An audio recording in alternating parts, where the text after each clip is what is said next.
Hi, Imora. On my 33rd birthday, I got a text from my mother that said, "We sold your car. Your sister needed a new phone. Be grateful, no happy birthday, no explanation, just gone." But that was only the beginning. What would you do if you found out your own family forged your name on bank loans, drained your savings, erased you from family photos, and rewrote a will to give your inheritance to someone else? And worse, what if they made you feel like you were the problem the whole time? Would you fight back? Or would you let them keep writing your story for you? Tacoma never tries to be beautiful, it simply is. The gray, the mist, the cold it settles into you like a second skin. That afternoon, I drove home from the hospital in silence, windshield wipers cutting across a steady drizzle that had no intention of stopping. My 33rd birthday. I wasn't expecting streamers or balloons, but I thought maybe, just maybe, someone would remember. When I pulled into the driveway, the house looked exactly as it always did. No extra cars, no porch light left on for a surprise. That was fine. I had a bottle of white chilling in the fridge and a leftover lasagna slice waiting. Quiet was something I'd learned to live with. Inside, I peeled off my hospital badge and scrubs, dropped them on the bathroom floor, and stepped into sweats. My phone buzzed as I was tying my hair into a loose knot. A message from Mom. "Sold your car. Callista needed a new phone. Be grateful we still feed you." The air left my lungs. I blinked, certain it was a mistake. Another message came through before I could respond. "You're being dramatic. It's just a car." My knees gave slightly, but I steadied myself on the bathroom counter. Then I moved fast. Out the front door, barefoot, the concrete wet under my feet. The driveway? Empty. My car? Gone. The Civic I bought after 2 years of double shifts, paid off in full 6 months ago. Gone. I stepped back inside. The living room was warm, smelled faintly of toasted bread. Veramy mother sat at the kitchen island, legs crossed, scrolling through her iPad, like she hadn't just detonated a bomb through text. "Where's my car?" I asked. She didn't look up. "You didn't really need it, did you? You worked 10 minutes away." "I needed it because it was mine." She laughed, like it said something funny. "Don't be so selfish. Your sister's got that sponsorship thing in LA. She needs to look the part." I didn't answer. I knew if I stayed, I'd say something I couldn't unsay. I walked past her and upstairs, shutting the door behind me. Dinner was silent. I sat alone at the table, stabbing at a microwaved plate of whatever was left in the fridge. No cake, no card. No one even said happy birthday. Callista, my younger sister, was in Palm Springs for a content shoot. She posted 3 outfit changes before noon and a photo of the new phone with a glittering caption, "Blessed, thank you, fam." I guess I was fam. Halfway through dinner, Vera passed behind me and muttered, "We can't let you hold your sister back. She's the one who needs to make it." I didn't respond. I stared at the wall. That wall still had Callista's high school dance trophy, her prom queen sash, a framed print from her first brand deal. Nothing of mine. I walked upstairs. My old bedroom was half storage now. Boxes lined the corners, mostly labeled Misk, Holiday, or Callista's old stuff. I crouched near the far wall, where I kept an old shoebox under my dresser. Inside were folded receipts, the car title, insurance documents, the last payment confirmation. Every single page had my name on it. Every dollar came from my account. I sat back on the floor, holding that shoebox like it was the last part of me that made sense. Fury roiled in my chest, hot and controlled. It wasn't sadness. It wasn't betrayal. It was theft disguised as family. I leaned against the wall and closed my eyes. My mind played through old scenes like a movie reel. When I was 18, my college fund disappeared because Dad had to refinance the house. When I landed an internship in Seattle, my celebration dinner was canceled because Callista had cheerleading finals. No one apologized. They just told me I was so understanding. "You're the strong one. She needs support." For years, that was the mantra. Spoken with affection, as if I should wear it like a badge of honor. All it did was turn me into a ghost in my own home. That night, as the rain finally slowed outside my window, I picked up my phone and opened the Notes app. I typed a new title: Everything They Took. First entry: Honda Civic paid in full. Gone. Second: College fund rerouted. Third: my birthday. I kept going. The first name missing was mine. On the wall, on the bank account, on every family photo that stayed framed. The next morning, I didn't go to work. I told the hospital I had an urgent personal matter. They didn't ask questions after all. I rarely called out. The air outside was wet and bitter, the kind of spring chill that seeped under your sleeves before you could curse it. Instead of coffee, I went straight to the garage. It still smelled like oil and forgotten Christmas decorations. Under the far shelf, in a plastic bin I hadn't touched since I moved back, was the filing box I needed. Inside, every folded paper, every stamped receipt, every signature I'd collected over 5 years of car payments waited patiently to remind me. This was never theirs to take. I pulled out the title, clean and final. Loan payoff confirmation. Purchase invoice. Insurance documents. My name was on every line. I stood there, paper in hand, and something in my chest shifted. The ache from yesterday wasn't gone, it had evolved. This wasn't a misunderstanding. It was theft. Downstairs, Vera was at the stove, flipping eggs like it was any other Tuesday. She didn't glance up as I entered the kitchen, barefoot on cold tile. I laid the car title on the counter beside her coffee mug. You sold something that never belonged to you. She turned the bacon. It was a contribution to the family. My voice didn't rise. Then this family owes a receipt. She scoffed. You're overreacting. It's just a car. You walk to work. I leaned in slightly, just enough for her to hear me over the sizzle. You didn't take my keys. You took my name. She paused, for the first time, like it said something she hadn't scripted for. But it passed. She wiped her hands on a dish towel and walked away, leaving the eggs burning. Later that day, as I sat at the dining table, sorting documents into manila folders, my phone buzzed. FaceTime. Callista. I debated answering, but curiosity won. Her face popped up, glowing from perfect Scottsdale lighting. Hey, birthday girl, I just saw your messages. Wait, they sold your car? I said nothing. She blinked dramatically. That's wild. I thought it was like a shared car. It wasn't, I replied. She paused, gave a pouty look to the camera. Well, if it really means that much to you, I'll give you mine. I can Uber until my next shoot. I smiled.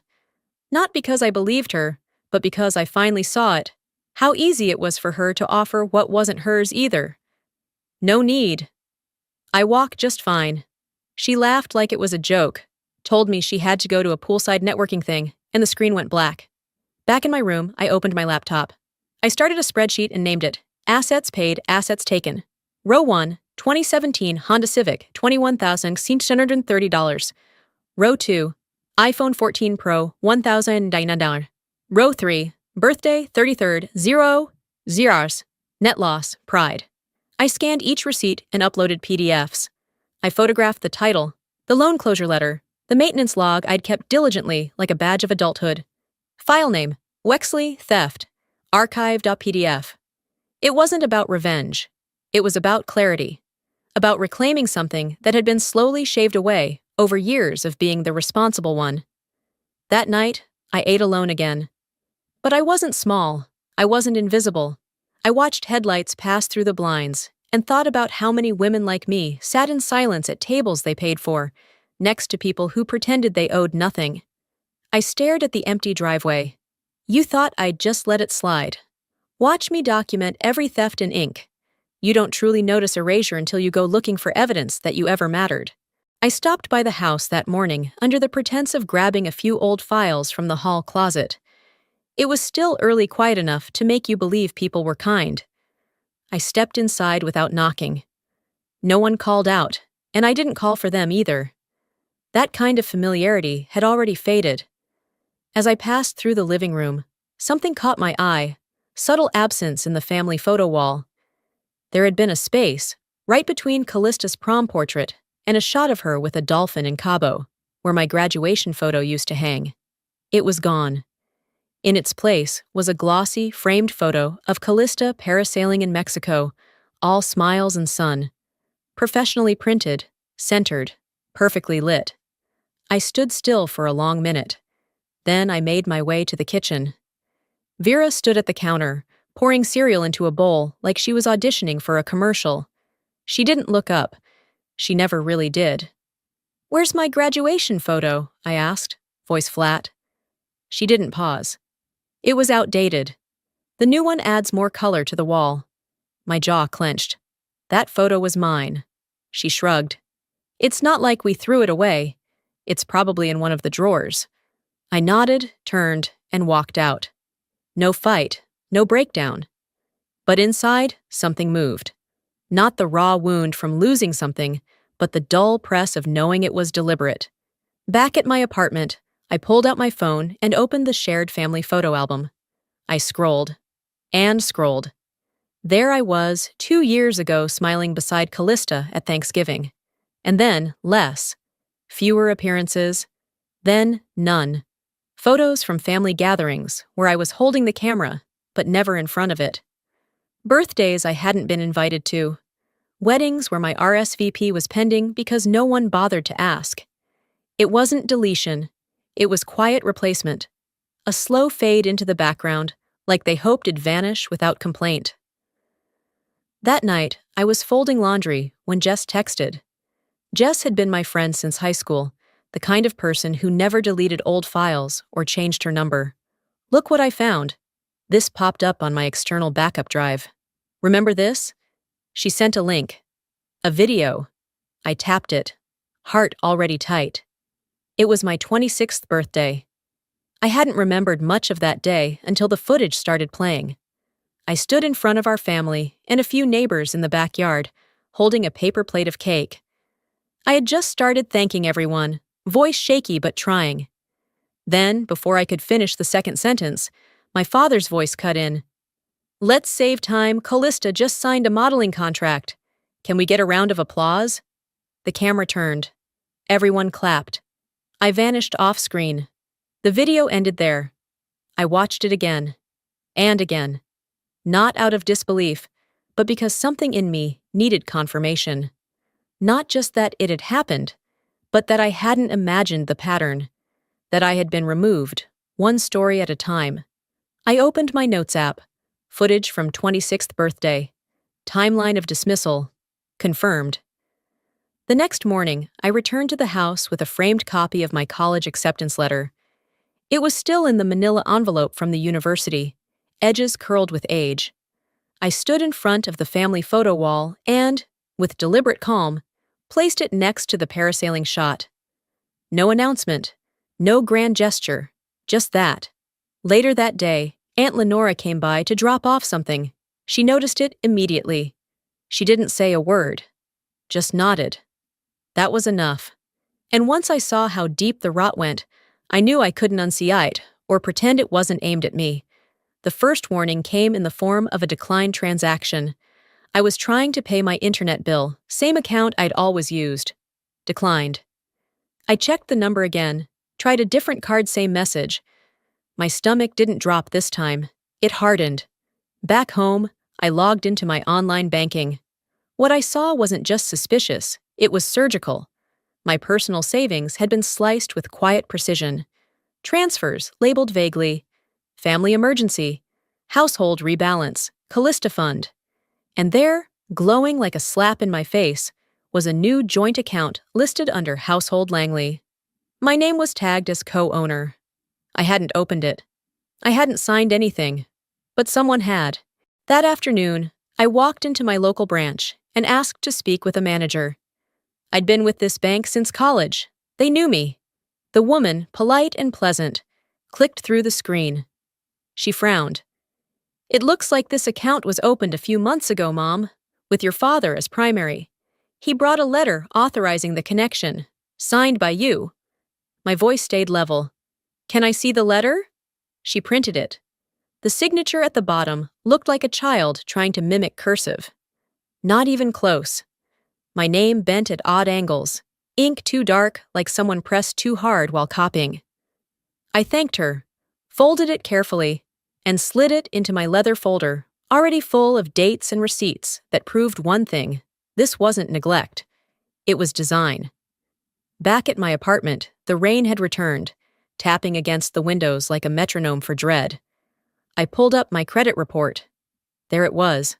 A personal loan. $21,000. Taken out in my name 6 months ago. Auto payments linked to that new joint account had been made consistently, never missed. It looked clean, responsible, like I was building credit. The kind of lie that could pass as truth until you peeled back the page.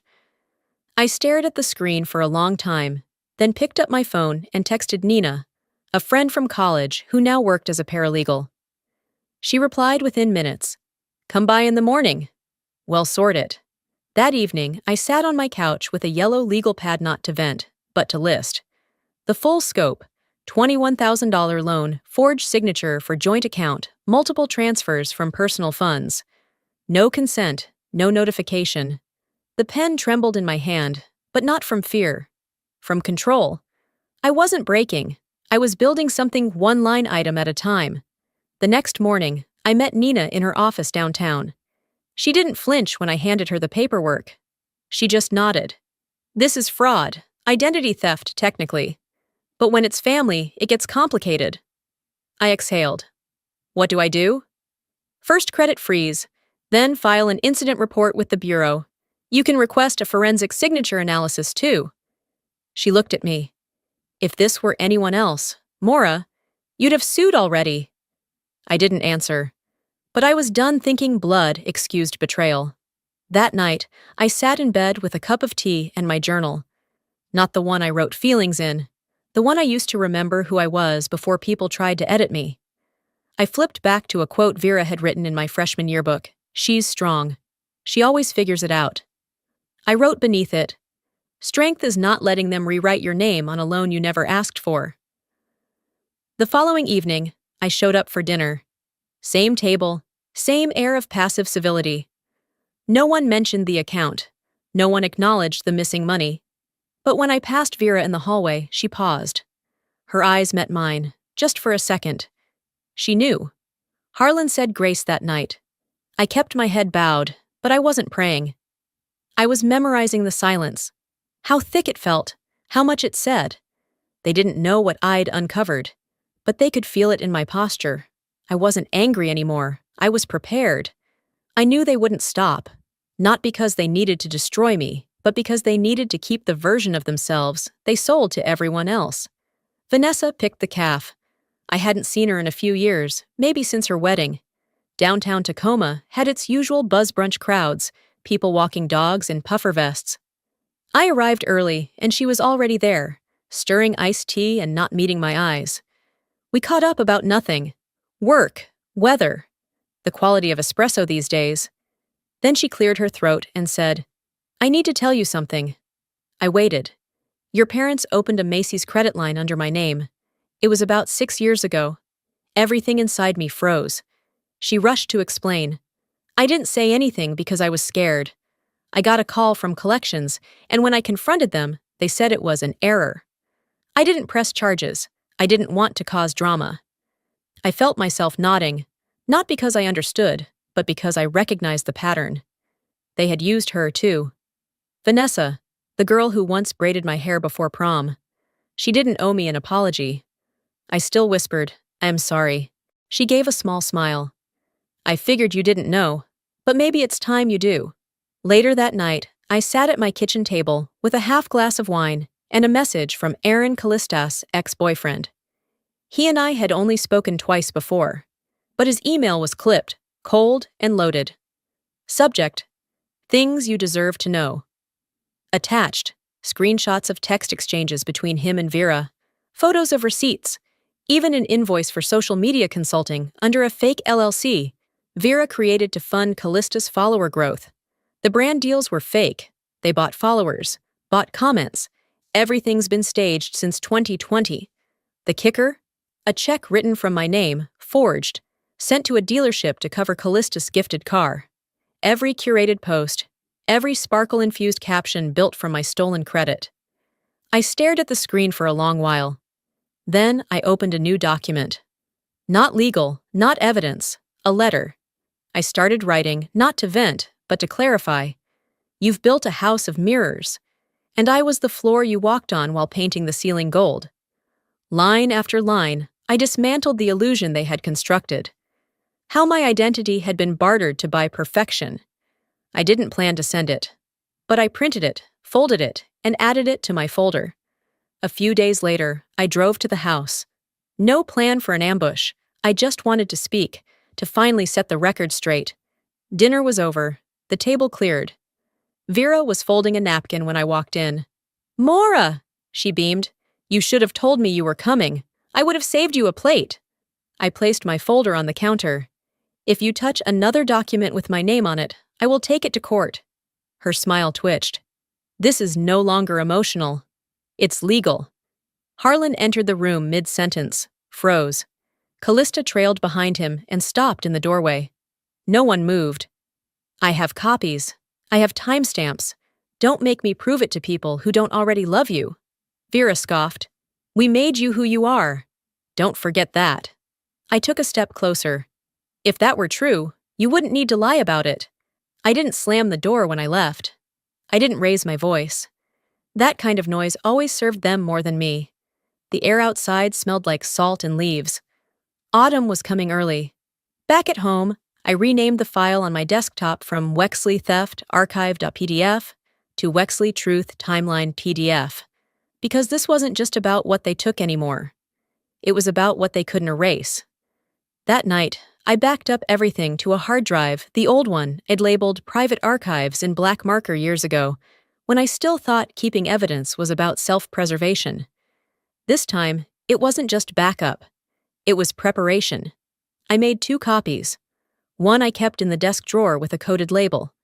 The second went into a fireproof box beneath my bed, alongside the deed to my condo and a sealed letter I hadn't opened in 6 years. I wasn't paranoid. I was precise. The loan rejection came quietly, on a Tuesday. I'd applied for a short professional development course, 6 weeks, online, employer-sponsored. Barely a speed bump in my schedule. It was supposed to be a stepping stone, a simple checkmark on my career roadmap. When the decline email arrived, I blinked. Surely it was a typo, a glitch. Maybe the system didn't process my income verification properly. But no, the denial was real, and so was the reason. I called the credit bureau, expecting a robotic voice. What I got was worse. A calm, almost too kind woman who spoke like she'd read this script 1,000 times. "Your application was denied due to a sudden increase in open accounts and revolving debt," she said. "Would you like me to go over the details with you?" "Yes," I whispered, though part of me already knew. As she read off account after account I hadn't opened, a pit grew in my stomach. "Were you aware of this activity?" "No," I answered, voice flat. "But I know who did it." She didn't respond. Just a pause. Then a muted breath, like she was reminding herself not to get involved. That night, I sat in silence at my dining table, surrounded by the faint hum of the refrigerator and the low buzz of a world that kept spinning while mine quietly tilted. The rejection letter stayed open on my laptop screen, still glowing when the courier knocked. A thick envelope, overnighted, from Nina. Inside, a printed check, scanned and folded. My name typed at the top, my signature at the bottom. But it wasn't my signature. It was an imitation a ghost of my old handwriting, the way I used to sign birthday cards in high school. The curve of the M, the loop on the S so familiar it made my stomach turn. Someone had copied not my style now, but a version of me they still remembered. Or thought they did. The check had paid for a brand new iPhone. Top of the line. The same one Callista had shown off on Instagram last week, with a caption that read, "Milestone vibes. Thanks, universe." In the memo line of the check, in a handwriting that clearly wasn't mine. "Happy milestone, darling." I didn't cry. My hands shook a little, But my breath stayed even. I didn't rage. I reached for a pushpin. One pushpin. One more proof. I pinned the check on my corkboard next to the bank transfer printouts, the flagged email from Vanessa about the department store credit card, and a screenshot from my birthday video that had haunted me since January. This wasn't an outburst. This was architecture. I opened my laptop again. No hesitation this time. Subject: cease and desist. Notice of intent body. Effective immediately, you are instructed to reverse all unauthorized use of my name, identity, and financial instruments. Continued violation will result in legal action, both civil and criminal. This is not emotional. It is a matter of law. No salutation, no farewell, just law. I hit send. Then I waited. Not for peace. For pattern. Hours passed. One text arrived, from Vera. "You're overreacting." I didn't reply. I walked to the drawer beside the filing cabinet, pulled out my external hard drive, and connected it. It whirred to life, a slow hum, like the calm before a storm. I began copying everything: financial records, screenshots, PDFs, voice recordings, receipts, statements, even texts I'd screenshotted out of instinct but never thought I'd need. I labeled the new master folder, Wexley Legal Master. Then I made tea, sat on the floor, and turned my living room into a war room. Sticky notes, tabs, highlighters, manila envelopes, color-coded files. I wasn't scared. I wasn't desperate. I was building a timeline. My grandfather Wexley used to say over morning coffee, long before he passed. Some folks only understand truth when it's notarized. The next morning, I got up early and walked to the notary's office on Broadway. No dramatic music, no storm clouds, just the quiet certainty of someone who knows their case is airtight. I presented my ID, signed 3 affidavits, watched the notary seal each document with the clinical grace of someone who's witnessed 100 small wars in ink. When I got home, I renamed the file Wexley v. Langley Exhibit Master. It wasn't about revenge anymore. It wasn't about getting them to believe me. It was about having the kind of proof no one could edit, manipulate, or gaslight out of existence. This time, I wasn't documenting to be heard. I was documenting to defend. And this time, I wasn't going to lose. I wasn't just preparing a folder, was building a fortress. The message arrived just after midnight, when most decent people are asleep, and the rest are looking for truth. I didn't recognize the name at first, Aunt Ruth. She was my mother's cousin, technically, but always called herself my aunt. Maura, the message read, "I don't know how much you know, but your grandfather left you something and it didn't vanish. It was taken." Attached was a PDF file, the original will. My name was listed clearly, right next to a modest trust fund, set aside for education and first home expenses. Nothing extravagant, just something he believed would help me stand on my own. But it wasn't just the inclusion that caught my attention. It was the version below dated 6 months later. My name had been removed, replaced with Callistus. Ruth's final note read, "They told the family you gave it up. I didn't believe it then. I know better now." By the next morning, I was parked outside Lenora's place. She opened the door without asking why I was there. Her face said she already knew. We didn't sit. She walked to her filing cabinet, pulled out a green folder, and handed it to me. Inside, court paperwork, legal reassignment of the trust, filed by Vera. Grounds, beneficiary mentally unfit to manage finances, estranged from family unit. I stared at the page until the words blurred. "They rewrote my future," I whispered. Lenora's voice was soft but resolute. "But you can still reclaim it." That evening, I sat on the floor of my apartment, timeline folder open like a map of stolen things. I tore a sheet from the back of a notepad and wrote a new cover page. Assets I built. Assets they buried. I added the trust paperwork behind the credit fraud, the forged check, the erased images, the video from my 26th birthday. Then I opened a fresh page and wrote my will. It wasn't long, just enough to name myself. The next day, I walked into the State Financial Bureau with a copy of every document. I waited in line like any citizen. No special treatment. Just a woman carrying a story and the weight of stolen inheritance.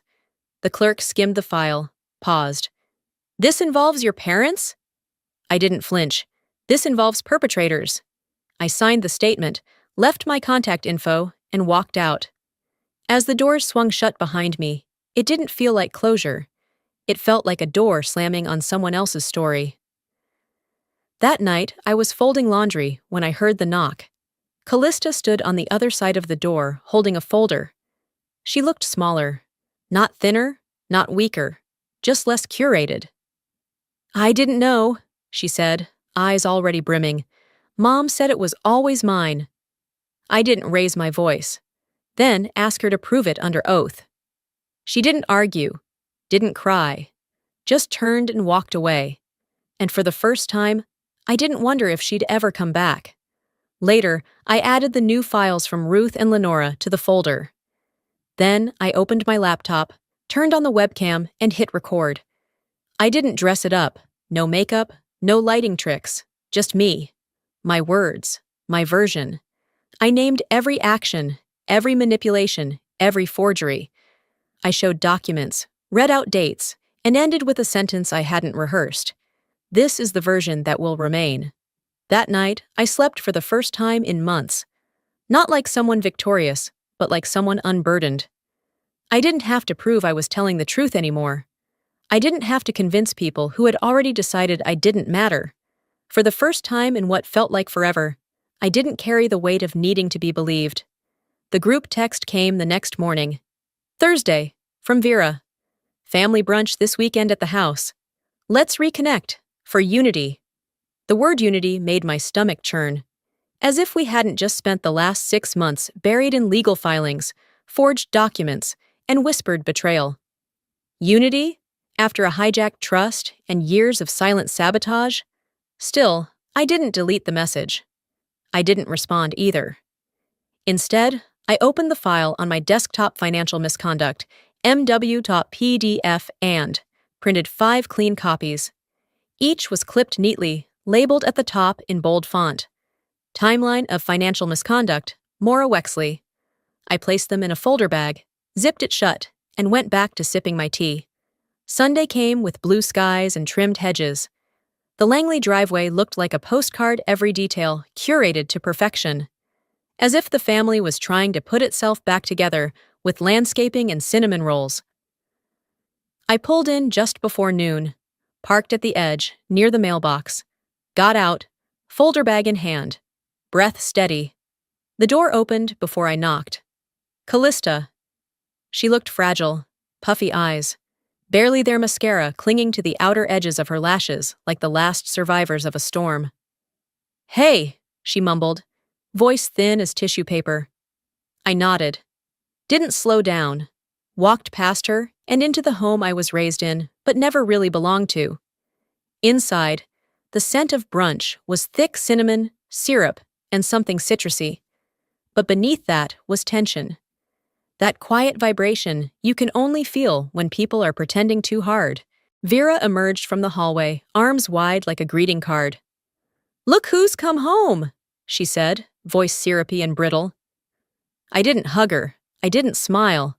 I stood at the head of the table, still holding the folder bag, watching as relatives drifted into the room, cousins I hadn't spoken to in years, an uncle who always found a way to make every holiday uncomfortable, even a neighbor from 3 doors down who'd clearly been promised brunch without being warned about the storm ahead. Harlan leaned near the window, hands shoved into his pockets, pretending to study the rose bushes. Always quiet, always watching. Once everyone settled into their chairs, I unzipped the bag and pulled out the 5 copies. No fanfare, no small talk. I laid them flat on the center of the table, one in front of Vera, one in front of Harlan, one for Callista, and 2 more between the cousins. I stayed standing. "This isn't a confrontation," I said quietly. "It's a correction." You could have heard the ticking of the wall clock. Then Vera blinked, once, twice. Her gaze fell to the title page. Timeline of financial misconduct, Maura Wexley. I opened my copy and began to read. Page by page, line by line, bank transfers, loan applications, notarized forms, dates and amounts, legal footnotes. I didn't authorize this joint account, I said calmly. This is not my signature. This trust was reassigned without my consent. I wasn't theatrical. I didn't need to be. The facts had more weight than fury ever could. Harlan shifted in his chair. One cousin cleared her throat and looked away. Another pulled out their phone and started recording, silently, discreetly, like they knew this would matter later. Halfway through, Vera interrupted. Maura, this is not how we handle things, she said, trying to reassert control. I didn't stop. I picked up a photocopy of a check and held it up.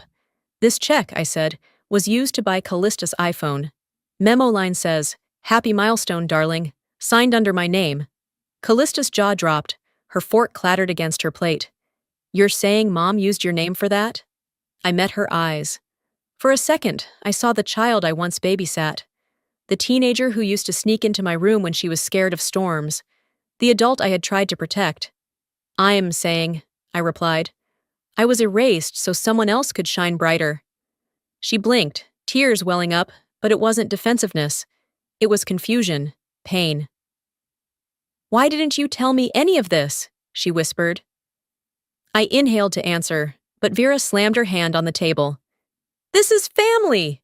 We handle things quietly, she snapped, voice sharp. I turned to her, calm and steady. No, I said. You handled me like a secret. Am not one anymore. No shouting, no threats, just truth. I closed the last folder, stacked them together, and slid them back into my bag. Vera stormed upstairs without another word. Harlan followed, quiet as ever, his face unreadable. Callista remained at the table, still, staring down at her uneaten food. I looked around at the others. You're free to believe what you want, I said. But I won't be gaslit into silence again. From now on, I live in facts. Then I turned, walked out the front door, felt the sun hit my face like an apology. Lenora was already parked at the curb. I got into the passenger seat. We didn't say a word as she pulled away from the curb. The silence between us wasn't empty. It was full of something sacred. A few blocks passed before she spoke. They won't recover from this, she said softly. I stared out the window. Familiar houses blurred past. Neither will I said. But at least I'll recover honestly. The silence after the truth is louder than any screaming match I ever had with them. It's the kind of silence that doesn't seek to be filled.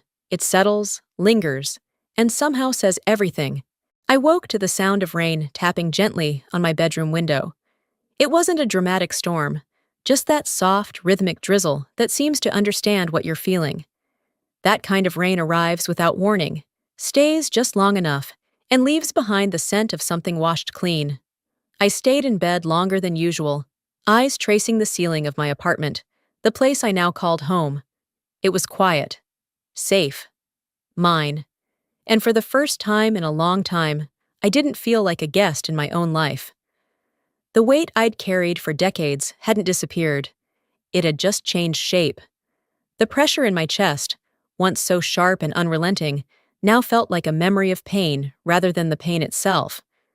I didn't feel healed. Not exactly. But I felt air where there used to be suffocation. It wasn't forgiveness. It wasn't even forgetting. It was space, and that space was enough. I brewed a cup of coffee and sat at the kitchen table in my robe, letting the steam rise up toward my face, like some kind of ritual. No music, no distractions, just the warmth, the quiet, and me. My phone lit up once, a voicemail from a blocked number. I already knew who it was. Vera. I pressed play anyway. Her voice crackled through the speaker, low, rough, not the polished tone she always used in public. Call me, she said. Please just call me. I didn't. That afternoon, my cousin Shelby texted, FYI Vera's been calling everyone, trying to explain her side of things. Apparently, Harlan had taken a leave of absence from work. Stress, someone whispered. Callista had deleted all her social media accounts. Before she did, she posted a single photosome blurry sunset and the caption, "Sometimes love hurts more than lies." I didn't feel joy. I didn't feel vindicated. I didn't want revenge. Just stillness. The kind that comes after a storm has ripped through your backyard, and the tree you always worried would fall finally has, but it didn't crush the house. It just fell. And now there's light where there used to be shadow. The days that followed were quiet. Not empty, not hollow, just different. At work, a group of nurses on my floor noticed I'd dropped weight, that I wasn't speaking as much, wasn't laughing like before. That week, I came back from break to find a birthday card taped to my locker. "We missed the date," it said. "But we see you." It was signed by every hand on the floor. I kept it on my fridge, right above the magnet that read, "Do no harm but take no crap." My therapist emailed me 2 days later. "You did what many can't. You stood up when it hurt the most. Now let rest do what justice can't." I didn't reply. I just sat with it. Lenora showed up one evening with homemade soup and a yellow sticky note on the lid. "Nothing heals like time and turmeric." She didn't stay long, just hugged me like someone who knew the language of silence. That night, I opened the letter I'd once written to Varatha, one I never sent. I reread it slowly, word by word, tracing my old pain like it was someone else's journal. At the bottom, I added one final sentence. "You taught me how to be invisible, but you also taught me what not to become." Then, I saved the file under a new name, Unsent My Freedom. 2 weeks later, I sat across from a nonprofit attorney in a modest office above a bookstore that smelled like old paper and cinnamon. I asked how I could volunteer specifically for women recovering from identity theft, especially when it came from their own families. She handed me a clipboard of forms, then paused. "You'd be surprised how many come in here with your story," she said softly. "You're not the first, and you won't be the last." That night, I opened a blank document on my laptop and started a blog. Anonymously.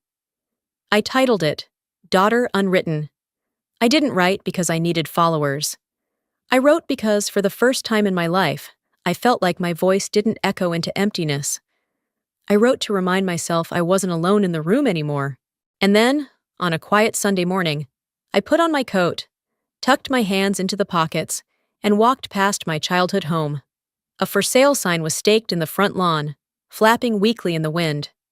No cars in the driveway, no porch lights on, no shouting or laughter spilling from the windows. I didn't approach the door. I didn't need to. I stopped at the edge of the sidewalk and looked at the house I once called mine. Then I whispered, "You took my car." I walked my way out, and I did, without looking back. Sometimes the people who raise us are also the ones who quietly undo us.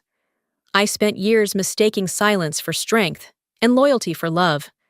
But strength isn't about how much you can take, it's about knowing when to stop taking it. If you're watching this and feel like your story has been rewritten without your permission, let this be your reminder. You are allowed to take the pen back. You're allowed to draw the line. You're allowed to tell the truth, even when it shakes the very foundation you were taught to protect. In this country, we're raised on the values of family, hard work, and self-respect. But those things don't have to contradict each other. You can protect your peace and still respect where you came from. You can choose boundaries and still believe in reconciliation. And you can walk away and still love yourself. Now, I want to hear from you. Have you ever felt invisible in your own family? Have you ever had to choose between being accepted and being honest?